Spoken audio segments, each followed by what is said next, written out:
Hi, this is Robert from Benzo Withdrawal, and this is an update. I am 2 months off of Ambien and 4 months off of a benzo, and I wanted to give people an update on my health.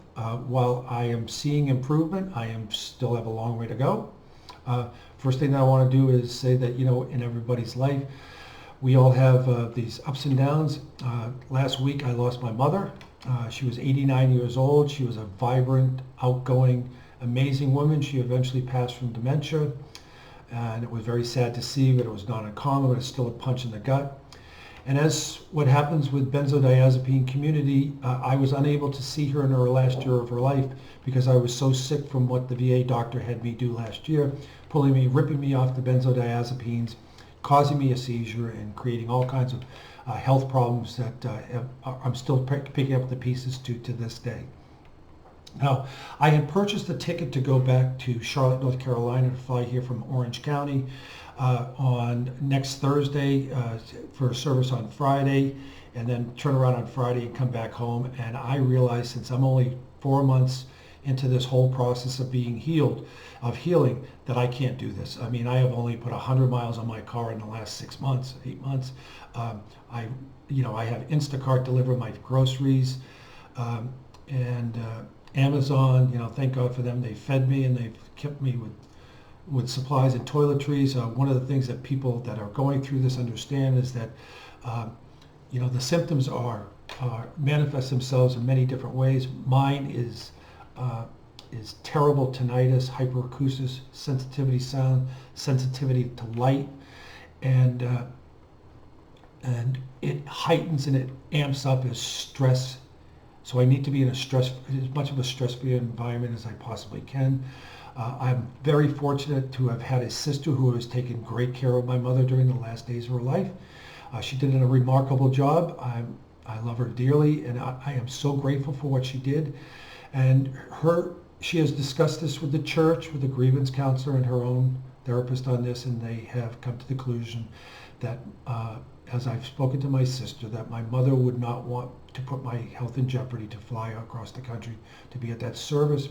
So what I'm going to do here is, as benzodiazepines does, it takes away life's moments. I'm going to go to a Catholic church out here and spend my time there while my mother is having her service, and go on from there.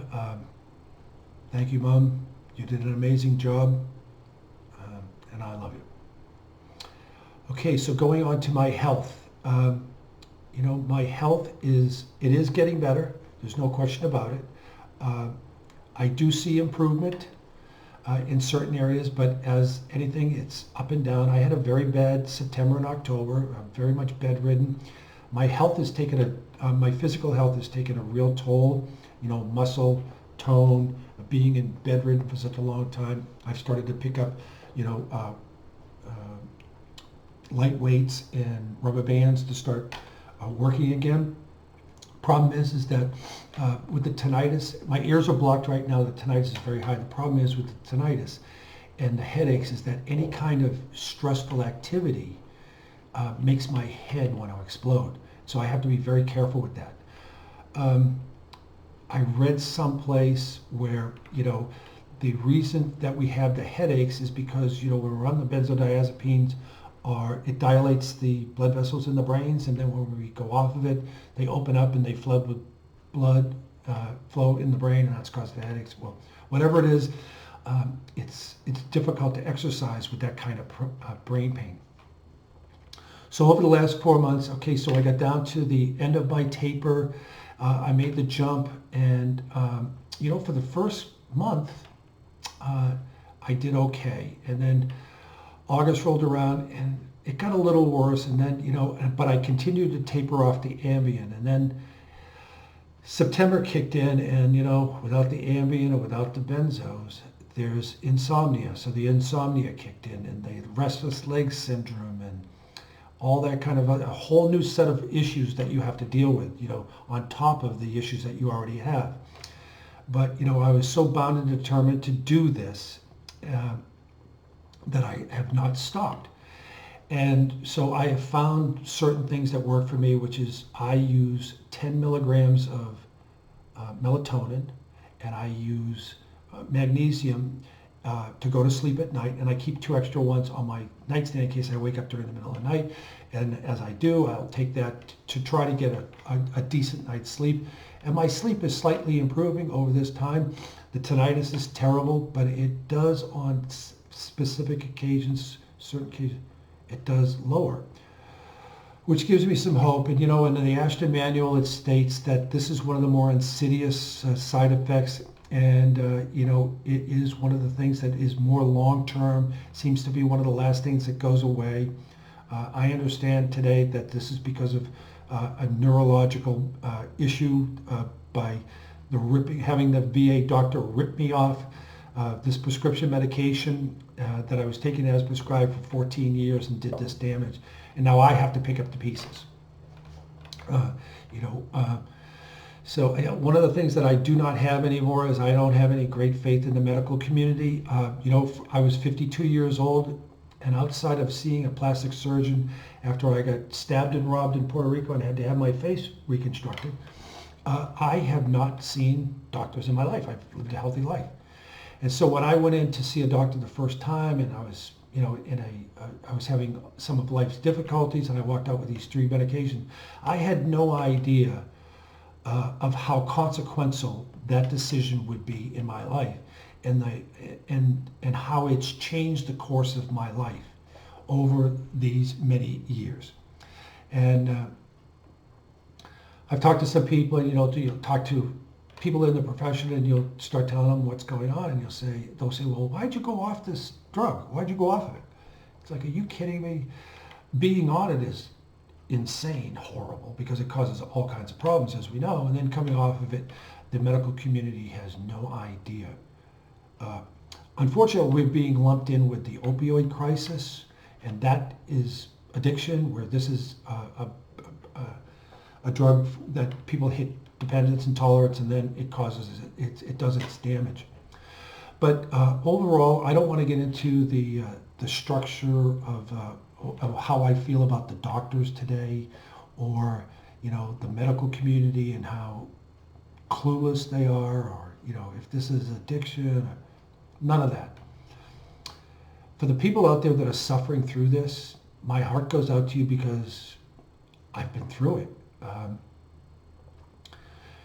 A doctor, well, just as I say, I'm not going to go do it, I'll do it. But a doctor to me telling me today what to do about benzodiazepines, who's never been through it, is like a man telling a woman what it's like to be pregnant and give birth. It's the same thing. He may know what it looks like in a book, and he may have seen it, but he has no idea what it feels like. And so if any of you are out there and you're either struggling with benzodiazepines and you go to a doctor, they want a cold turkey or do a fast taper, run. Don't walk from them. As according to the Ashton Manual, and God bless her, she passed just recently in September. According to the manual, it is your time frame that you should be giving to the doctor, not vice versa. And unfortunately, because of the opioid crisis that's going on today with the addiction, the benzodiazepine, as I mentioned this to a social worker the other day, that this is the next big crisis. She said, yes, it is with addiction. She doesn't understand that this is not the next big crisis with addiction. This is the next big crisis to come and roll into doctors' offices and hospitals. Okay? Can you imagine? I mean, they killed 470,000 people with opioids. They've got 17 million of these prescriptions that are out there being filled every single year right now. Can you imagine having a practice in medicine that you may have, 50, 70, 100 patients on antidepressants and these medications, and now you find out that, wow, these things are not good long term. How do you go to your patient and say, hey, listen, the drugs I put you on? Well, they're not good for you, and we need to take you off of them. The problem is we don't know how to do that. So you're on your own. Can you imagine what would happen with that? So we're in a very precarious situation here. Thank God for the internet. The internet saved my life. My business comes off the internet. Thank God for that. I was able to continue to make a living during this particular time. My when I needed to feed myself, okay, Instacart, Amazon were able to take care of my needs. When I needed advice, I was able to go to YouTube channels, and I was able to go to benzobuddies.com. None of this had anything to do with doctors. Doctors had no part in this ongoing recovery that I'm involved in, okay, except for one thing, to supply me with enough medication so that I could do a proper taper. Outside of that, I didn't need them, nor would I trust them. All right, so my health today is getting better. Now, I still have really bad tinnitus. I sniff like this because my ears right now are blocked. My head from here down to the middle of my back is stiff like a board, and it always stiff. My hands, I thought I had carpal tunnel. My hands used to be so sore. The soreness in my hands is going down. The soreness in my pelvic floor has dissipated. And so there is some healing along the way. I'll keep in touch. This time last year, I was going into the holidays. I was going into some months that, thank God we don't know what's in front of us the day after, because the next day, because if I knew what was coming to face me, I don't know how I would have reacted to it. But I came very, very close to pushing myself. I know how far the edge is now in my life. I'm a long way from that today. But, you know, the brain pain and the kind of pain that I was in last year was otherworldly. I hope to be able to celebrate Thanksgiving. I hope to be able to celebrate Christmas better than I did last year. I'll get back in touch with you here later on. For all of you that wish me good wishes and good luck, thank you so much. For all of you that leave a comment, thank you so much. You have no idea on certain days how much a kind word or your support or what you're going through has helped me get through another day. I actually believe in paying this forward for those people that have helped me with their videos and their online support. I'm trying to help others. That's the only reason why I'm doing this, is to be able to put out a word to try to help and to try to educate the uneducated, which is the masses in the medical community, and the harm that they are doing to so many of us with these awful, awful drugs. Leave a comment below. Thank you very much and have a good night.